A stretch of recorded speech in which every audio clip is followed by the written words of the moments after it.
Hello, friends. Nicholas here, and I am excited to be with you today on your DIVO-TED Talk. And today's TED Talk is going to be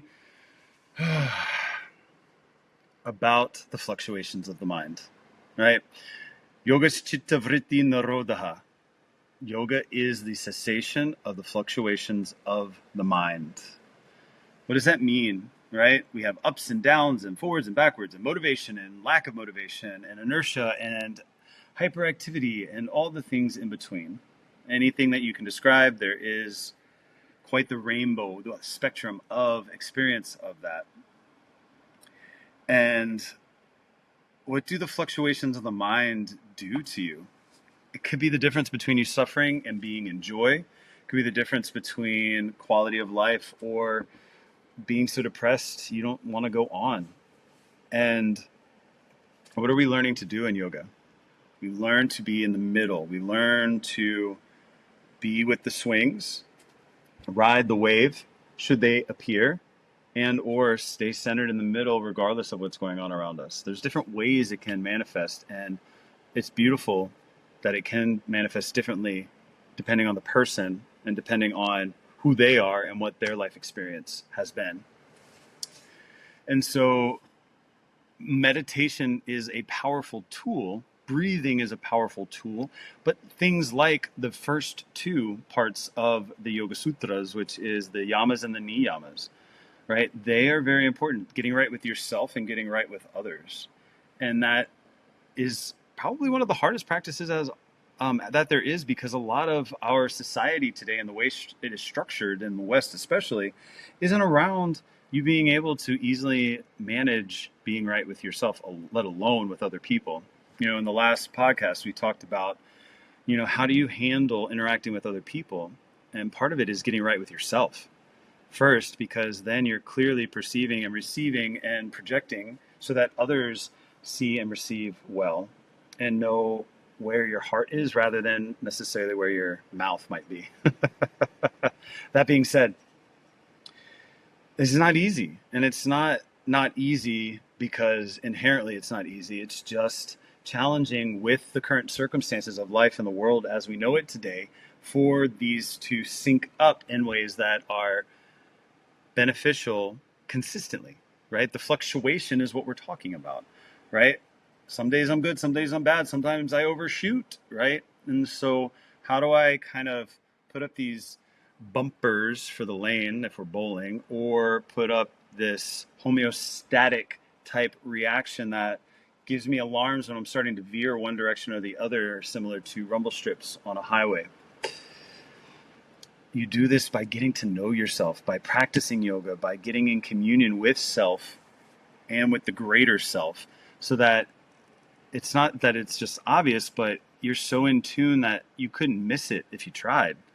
That's how it becomes, because you start the dissolution of self and all the stories you tell yourselves into the fact of the matter, the reality of the matter, the truth of the matter, right? Truth individually is relative, but truth at the greater self is absolute. All philosophy acknowledges that in one way, shape, or form, right?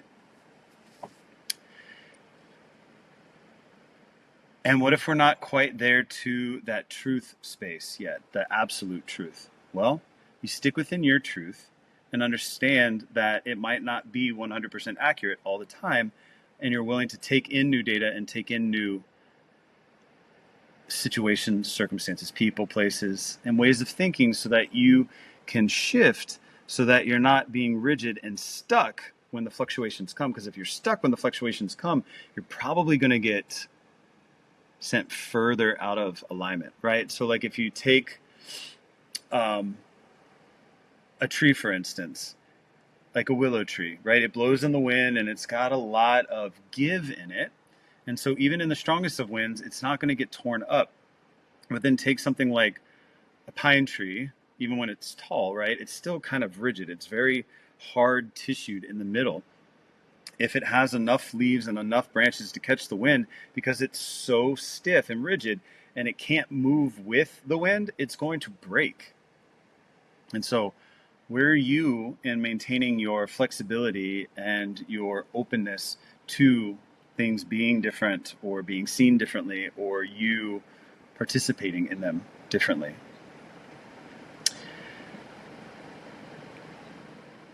I think about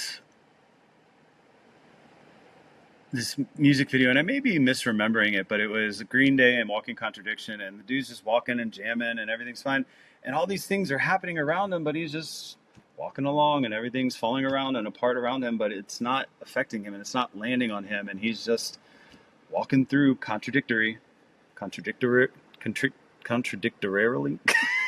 like making up words. Sanskrit is what taught me the beauty of portmanteaus in English, but the ability to create words based on what you want to say and evoke rather than the literal meanings. And so how can you be that person just kind of dancing? You're dodging at the right moments. You move at just the right moment so that the wreck doesn't hit you. You're just moving and, dancing. Dancing is the best word. You're just dancing around and avoiding all pain, all injury, all fluctuations, because you're so in tune with the rhythm of yourself that to be guided is to be perfect. And yeah, I think that's a good place to stop. Yogaś citta-vṛtti-nirodhaḥ. Yogaś citta-vṛtti-nirodhaḥ. Yoga is the cessation of fluctuations of the mind. Are you being rigid? Are you being supple? Are you flexible? The answer doesn't matter. It just helps you know what to expect should situations change or certain situations arise. And in that knowledge, you can choose more wisely, more healthily, and more helpfully for yourself. All right, my friends, thank you always for your presence, your energy, your inspiration, and thank you for finding value in the things that I bring forward. Be well, be free. Namaste.